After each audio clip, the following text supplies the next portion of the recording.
Good afternoon, everyone. We are the Group 3, and we are going to discuss the 10 common fund investing mistakes and how to avoid them, and 10 fund investing first to conquer and how to overcome them. And all of these things will help us to be as successful investors in the future. Anyway, I am the first reporter, Tricia Mazurka, and I will be discussed the first in the list. Lacking an overall plan. Ito yung pinaka-common na mistakes ng mga investor, especially yung mga bagong investor na walang idea about investment. Yung alam lang nila is pag nag-invest sila, kikita na sila. Hindi nila alam yung risk tolerance nila. So to avoid these mistakes, dapat your plan or sa pag-i-investan mo, it should include the proper insurance coverage tulad ng kalusugan, kawalan ng kakayahan o kapansanan, sasakyan, bahay, labis na pananagutan kung humawak ng sapat na assets, siguradad sa buhay kung ang iba ay nakasalalay pa sa iyong kita. The next thing is, isang plano para sa pagbabayad ng utang ng consumer sa mga credit cards at auto loan kung meron ka. Also, saving goals for retirement tulad ng pagbili ng bahay, pagsimula ng bagong business at pagpapaaral sa mga anak sa kolehiyo at iba pa na gusto mo sa buhay. And the last is, isang pangkalahatang paglalaan ng asset na kung saan ilang bahagi ng iyong pera ay dapat na namumuhunan sa iba't ibang mga assets tulad ng stocks, bonds at iba pa. Good day everyone, I'm Justin Marcenes and I'm about to report the 10 common fund investing mistakes and how to avoid them. Numbers 2 and 3. Number 2 is failing to examine sales charges and expenses. Some funds cover the costs associated with an individual investor's transactions and account by imposing fees and charges. These fees and charges are identified in the fee table located in their prospectus, but people fail to examine some of it. It's just like, would you ever buy a car without considering its sticker price? Yung sticker price is yun yung tinatawag na base price na nakalocate sa window ng mga kotse if magpa-purchase ka. Sa sticker price naka-indicate yung mga charges like destination charge and yung fuel charges. Just like in mutual fund, you should check under the hood before you buy. And before you buy any mutual fund, be sure you understand precisely any sales charges as well as the fund's ongoing operating expense ratio to avoid investing mistakes. For number 3, chasing past performance. To make it simple, investors should be checked and examine the company's performance histories, management team, and expense ratios before investing a mutual fund. Skirt. Good afternoon, everyone. I am Stephanie Inovilla and my report is about the continuation of 10 common fund investing mistakes and how to avoid them. Number 4. Getting duped by advisors. Some people want to hire a financial advisor to help them navigate financial choices. But many so-called financial consultants or advisors have serious conflicts of interest.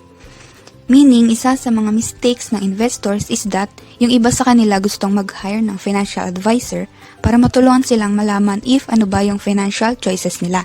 Ano ba yung balak nila sa money na mayroon sila.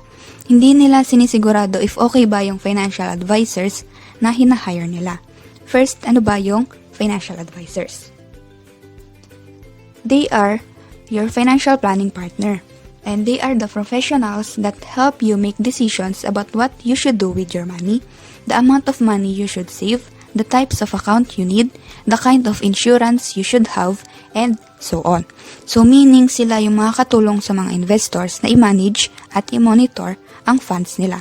The problem here is that nag-hire sila basta-basta and hindi nila alam na may mga financial consultants or advisors na may conflicts of interest. What is conflicts of interest? It is a situation in which a person is in a position to derive personal benefit from actions or decisions made in their official capacity. So it means that a financial advisor personally benefited from his or her professional position rather than making decisions for the betterment of their clients or company. So because of the conflicts of interest, yung objectives nila as a financial advisor is naapektuhan ng commissions na pwede nilang kitain sa pagbenta or pagbibigay nila ng services about money management. Kumbaga nagagawa nila yon dahil nasisilaw sila sa pera. Yung iba niloloko nila yung mga clients nila, sasabihin nila okay or maganda yan. Diyan mo ilagay or i-invest ang money mo. Yun pala hindi. Then some advisors ay nangi-scam ng clients. Ninanakawan na pala yung investors nang hindi nila nalalaman. Kumbaga, yung decisions nila or yung recommendations for their clients is sometimes sila lang yung nakikinabang. How to avoid? If you seek to hire a financial planner or advisor, hire someone who is selling their time and nothing else. So this means that we have to make sure na trustworthy ang i-hire nating financial advisor and always be careful when entrusting your money to others. So dapat, pag mag-hire tayo ng financial planners or advisors, make sure na i-check ang credentials niya, background, ethics records, and willing siyang i-sell or i-offer ang time and effort niya at wala nang iba pa. Number 5. Falling prey to the collection syndrome. Some people buy mutual funds the way they build a clothing collection. Visits to different stores and articles recommending specific items lead to purchases. The mistake here is that yung investors, bumibili sila ng mutual funds the way na kagaya ng pagkakaroon ng clothing collection. Meaning, bultuhan or maramihan sila agad bumili, which is wrong dahil pag ganon, nakafocus lang sila sa iisang funds. So kapag nagkaroon ng risk or problema sa fund na yun, malaking kawalan yun dahil hindi nila diniversify ang funds nila into other funds. Kagaya na lang pag pumunta tayo sa isang store and may binibentang specific items. Then tayo naman is agad nating binili yun kahit hindi pa naman sigurado sa bagay na yun. You may own numerous funds that don't really go together well. And then may chance rin na bago pa natin malaman yung about sa fund na binili natin, maaring mayroon na tayong sariling iba't ibang funds na hindi nagtutugma or hindi compatible sa condition and goals natin. Kumbaga hindi suitable sa personality natin as an investor. So yung mismatching na yun is another reason kung bakit kailangang i-develop muna ang overall plan natin. Example, an investor is looking to hire in the short term but he put his savings into high-risk, long-term investments. So, meaning, gusto niyang mag-retire in short term pero yung pera niya ininvest niya sa long-term investments. So, hindi match yun kasi hindi suitable yung goals niya na short term doon sa investment niya na long term. Another example is that, let's say, na after kong mag-decide na I will going to invest my money in international stocks fund, which is 20% of my retirement plan money, then after that, pwede na ako mag-start at i-invest ng amount na yun sa choice kong foreign funds. So, kaya yan sinabing falling prey to the collection syndrome is dahil minsan ng mga investors bigla-bigla na lang nag-i-invest sa hindi naman dapat, sa hindi naman nila gusto, kumbaga minsan napipilitan lang sila dahil sa malaking benefits nun sa kanila, kahit alam naman nilang hindi yun ang goals na gusto nilang ma-achieve. So, how to avoid? Develop your overall plan first and know your goals. So bago tayo bumili or mag-invest sa isang mutual funds, make sure na alam na natin yung overall plan natin. Ano ba yung mga goals natin at personality natin as an investor. Para maging suitable yon sa kung anong klaseng mutual funds ang i-invest natin in the future. Dahil kapag hindi pinagpaplanuhang mabuti, hindi magiging successful ang investment natin. That's all. Thank you. Good afternoon, everyone. My name is Rhea Clavite Padriganda, and my report is all about the continuation of 10 common fund investing mistakes and how to avoid them. Number 6. Trying to time the market's movements. Stock and bond funds fluctuate in value, and you must accept that inevitability when you invest. So, sinasabi kasi dito sa praise na to na yung value ng funds is nagbabago-bago, which is hindi talaga maiiwasan. Kaya parang sa investors na lang din na tanggapin na lang nila na ganun talaga kapag mag-i-invest sila. Some people like examining pricing charts online to guess when a fund is about to turn around and increase in value. So yun nga, yung mga ginagawa ng ibang investors na they tend to time kung kailan bababa or tataas yung value ng fund is ito yung practice na masasabing one of the mistakes ng mga investors. So, bakit pagkakamali? Kasi actually, yung ganitong process or practice na ginagawa ng mga investors is hindi talaga effective. Kaya parang nagsasayang lang sila ng oras. At saka, successfully timing the market is extremely difficult to do. Kaya't nga yung mga institutional investors, nagfi-fail din sila na gawin yun successfully. And then, based sa well-known study na Determinants of Portfolio Performance by Gary P. Brinson and others. So, yung result ng study nila is yung mga factors na nakaka-apekto daw ng performance variability ng portfolio over time is unang-una is yung asset allocation which is 91.5%. Sunod is security selection 4.6%, market timing 2.1%, and other factors 1.8%. So, ibig sabihin, most of a portfolio's return can be explained by the asset allocation decisions you make, not by timing or even security selection. So, pag sinabing asset allocation, it is an investment strategy that aims to balance risk and reward by apportioning a portfolio's assets according to individual's goals, risk tolerance, and investment horizon. Number 7 is following prognosticators' predictions. So let's define first what is prognosticators. This is the one who predicts future events or developments, and they predict according to present indications or signs. Don't make the mistake of believing that some supposed expert bold enough to make financial market forecasts on television, on radio, or in print actually has any proven talent to do so.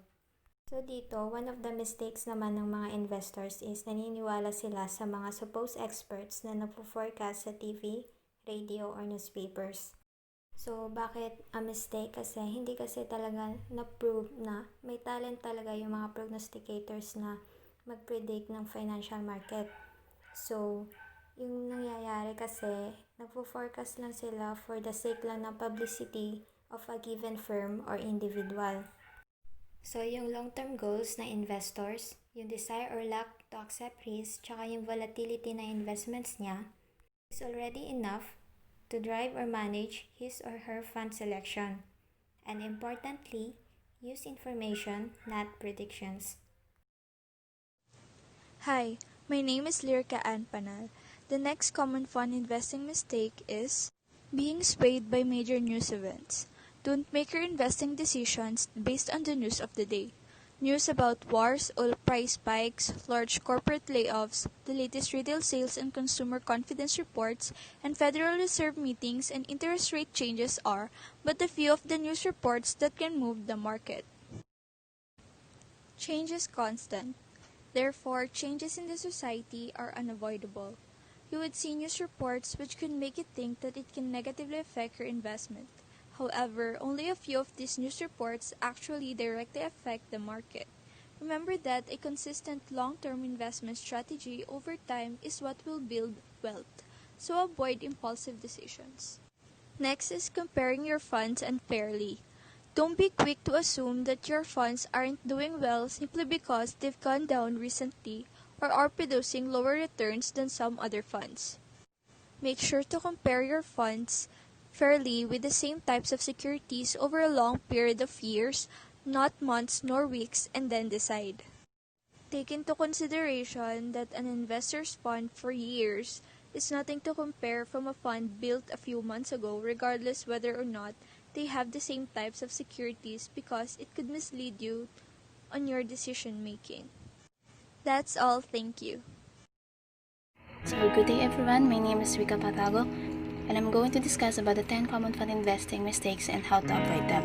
So this is the last part of this topic, which is ignoring tax issues. Many investors are not well informed when it comes to tax consequences. So yung mga funds na pinipurchase or binibenta ng investors, are they not well informed about sa tax? So as an investor, dapat mong malaman how taxes work, or ano yung mga remedy for your tax issue, or mga best fit for your tax situation. this chart from mutual fund and taxes fidelity, so nakuha ko siya doon, ina-illustrate dito how each type of mutual fund income is taxed. So makikita dito yung mga type of distribution and yung mga income tax treatment. So if the investor continue ignoring this kind of issue, then you will have to face the consequences like penalties or magbayad sila ng high interest rate. Pero kung hindi talaga nila pinagtutuunan ng pansin ng ito, maybe the law will enforce them to pay their taxes. So, to avoid these consequences that may face in the future, don't ignore your obligation. So, the next topic is 10 fund investing fears to conquer. The first one is investing with little money. So, many people fear in investing with little money. It's because they are the people who are the beginner or wala pang experience when it comes to investment, or sila yung mga hindi nagtitake talaga ng risk.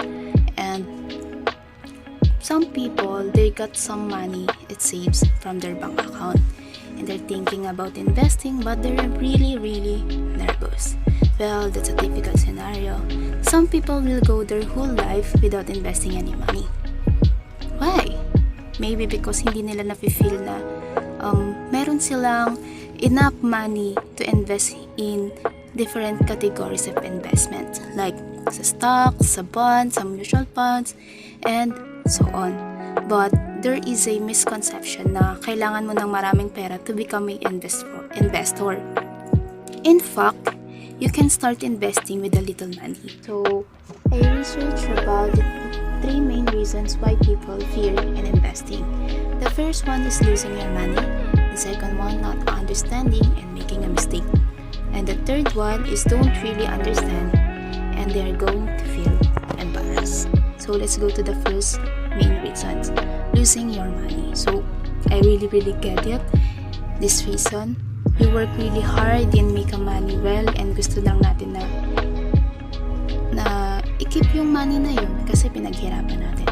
But what if you have a different perspective and instead na mag-worried ka to losing it that your money na i-invest mo, you were getting excited about growing it or doubling it, that money. The second one is not understanding and making a mistake. Of course, if you want to invest, kailangan may konting knowledge ka rin about it. Hindi mo naman kailangan na mag full-time or mag-quit sa trabaho mo to manage your money, to control or to monitor it.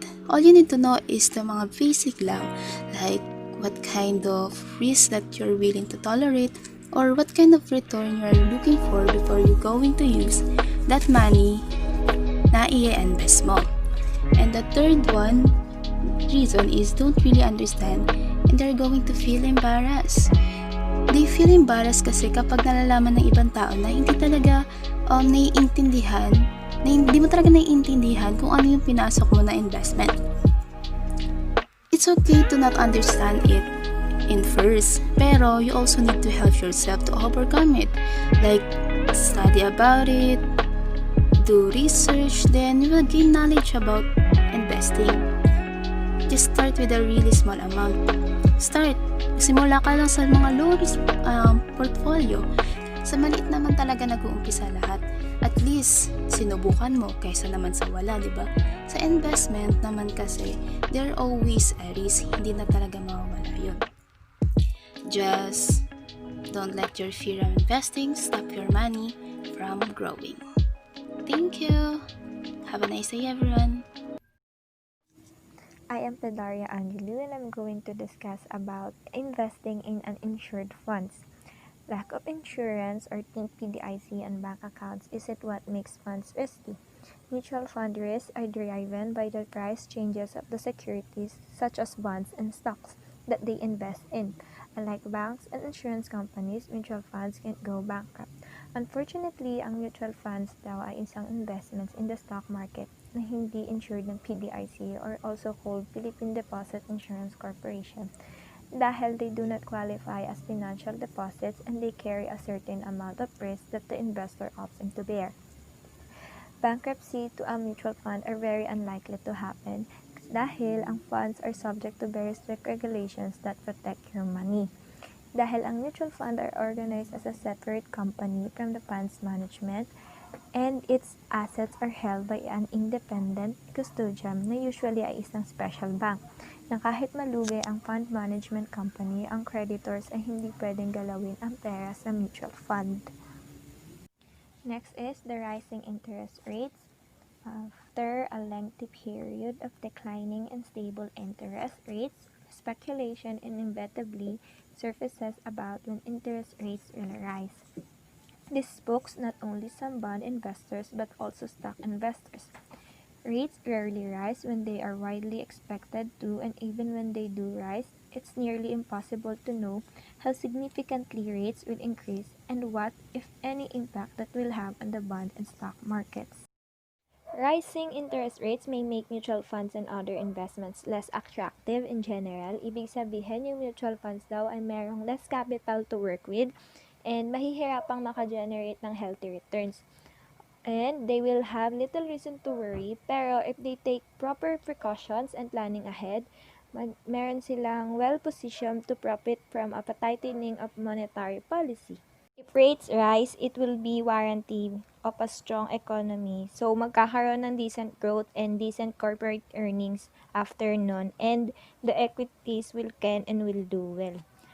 Next is the volatility that might ensue from higher rates might seem scary, pero in fact, it represents opportunity, and especially for those investors with diversified geographic holdings in their portfolios. Also, keep in mind that investing in just one region is too risky. Remind also to be smart enough to know which play you're going to make. In rising interest rates principal, it may be declining, pero interest rate income is higher and being reinvested at higher rates still.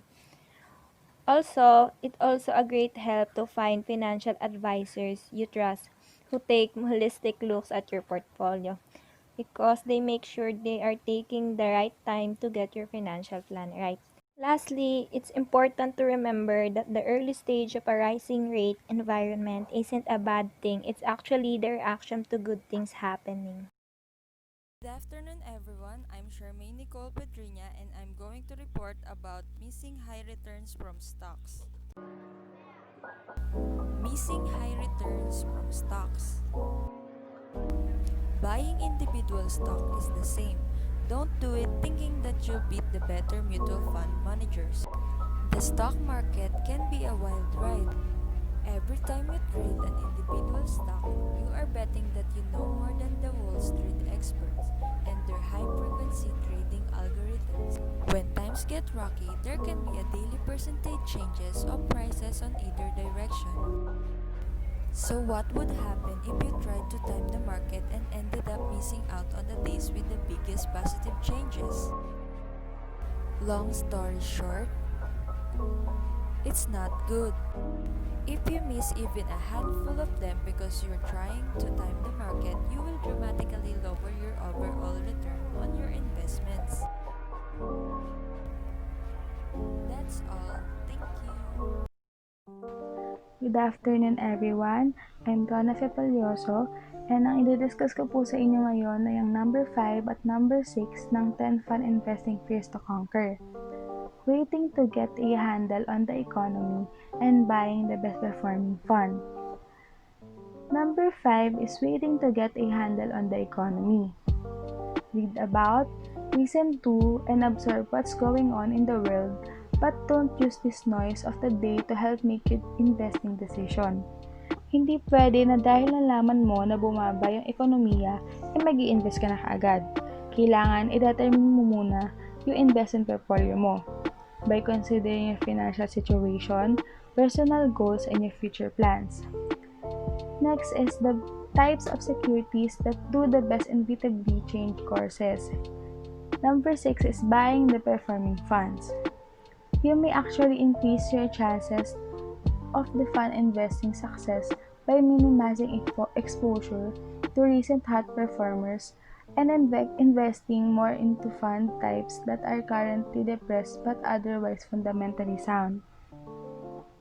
Pwedeng maging successful yung pag-invest mo, basta i-minimize mo lang yung pag-invest sa mga company na hot topic, lalo na sa pagkalugi ng mga panahon na gusto mong mag-invest.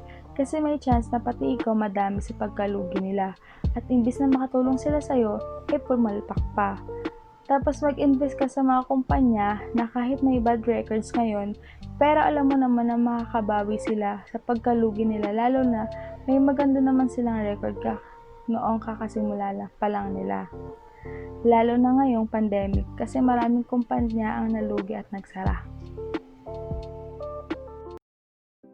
Hi, my name is Ever Edward Pueblas from CBET 22501P, the next reporter of Group 3. Number 7. Waiting for an ideal buying opportunity.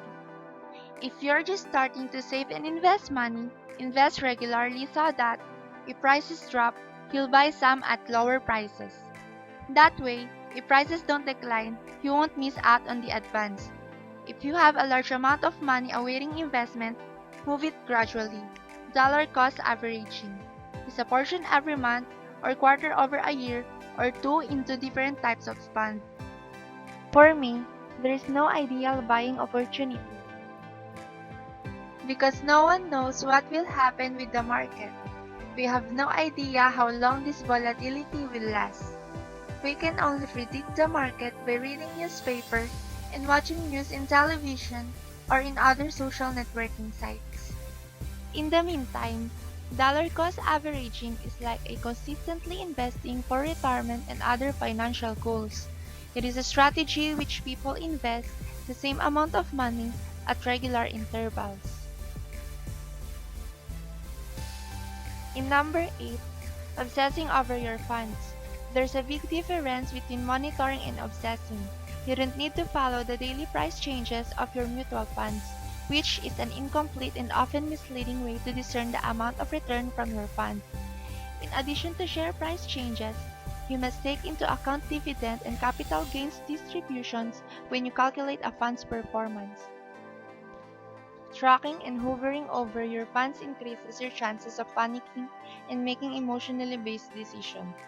Keep your sights on the big picture, why you bought the fund in the first place and what financial goal you're trying to fulfill. To reduce the risk and sleep soundly at night, diversify. Don't be obsessed over your funds. It is very harmful, especially in your mental health. The only thing that you must do is to see your funds in a bigger picture, like focus your insights to your goal that you wanted to achieve, to have a peaceful mind and to stay calm.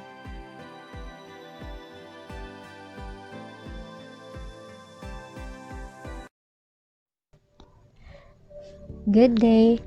I am Rika Mekinito from CBET 22501P, and I'm about to report the last two numbers of the 10 fund investing fear to conquer. So the number 9 is thinking you've made the bad decisions. So bakit nga ba naisip ng isang investor na nagkaroon siya ng bad decision in a specific investment? Some of the reasons is maybe because bago ka pa lang sa isang investment. Pwede ring dahilan yung palagyan mong pag-check ng takbo ng investment mo dahil nga natatakot ka na bumagsak to. Pwede rin na you always compare your investment into other investment.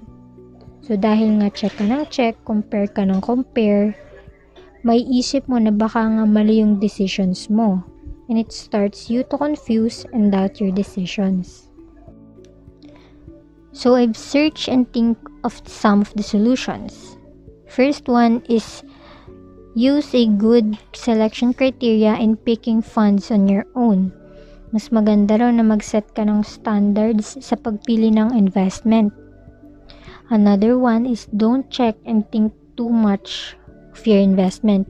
Dahil nga kung palagi mo siyang chine-check, palagi mong iniisip, hindi mo na mamamalayan na malaki na pala yung tubo mo at the end. Dahil nga yung binabantayan mo lang is kung babagsak ba yung investment mo. Sabi nga sa Module 6, don't watch your funds too closely. The only way to figure out exactly how much you've made or lost on your investment is to compare the total value of your fund holdings today to the total dollar amount you originally invested. But always remember na kung palagi mo tong chine-check, hindi mo na mamamalayan na malaki pala yung tinubo mo at the end or at the maturity date of your investment. Another thing is mahalaga din na alam mo yung diversification para sa mga investment mo. Dahil nga if ever na may bumagsak sa isang investment mo, hindi niya madadala lahat ng pera mo. And lastly, if you compare your investment into others at nakita mo na mas malaki yung return ng ibang investment sa investment mo, okay lang yan as long as kumikita ka sa investment mo. Wala namang masama doon. Lalo na kung long term yung investment mo, di ba?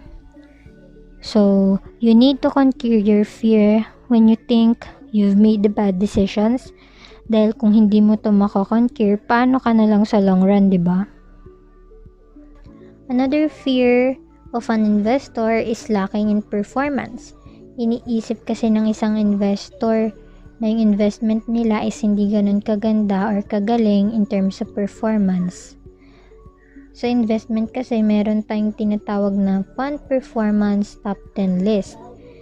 Itong mga investor iniisip na kapag yung investment nila is wala dun sa fund performance top 10 list is hindi na agad magaling or lacking in performance na agad. Not knowing na itong mga nasa list na to is a kind of fund that is taking so much risk, or yung iba pa nga sa list na to is ignoring risk. Kaya if hindi ka pa naman ganun ka-risk taker or bago ka pa lang sa investment industry, you should not depend on this top 10 list performance, or hindi ka dapat dumepende sa performance ng isang investment. Just always remember na don't be afraid kung hindi to kumikita ng malaki. As long as kumikita to paunti-unti, on the long term, lalaki din ang return nito sa'yo. Sabi nga nila, investment takes time to earn. So that's it, the 10 fund investing fear to conquer.